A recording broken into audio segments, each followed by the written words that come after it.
நண்பர்கள் அனைவருக்கும் இனிமையான காலை வணக்கம்.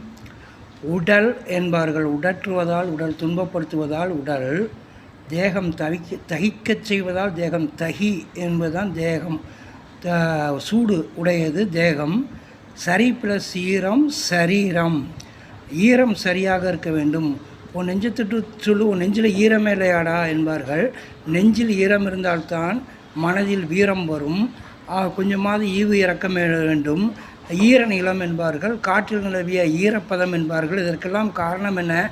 மக்கள் மனதிலே நல்ல எண்ணங்கள் இருக்க வேண்டும். நல்ல எண்ணங்கள் இருந்தால்தான் குளிர்ச்சி நிலவும். குளிர்ச்சி நிலவினால்தான் பருவமழை பெய்யும். பருவமழை பெய்தால்தான் நாட்டில் விவசாயம் சீரும் சிறப்புமாக இருக்கும். விவசாயம் சீரும் சிறப்புமாக இருந்தால்தான் மக்கள் அனைவருக்கும் உணவு கிடைக்கும். வாழ்கவே. நாம் நல்ல எண்ணங்களை உருவாக்குவோம். சரி ப்ளஸ் ஈரம் சரீரத்தை வளர்ப்போம். நன்றி, வணக்கம்.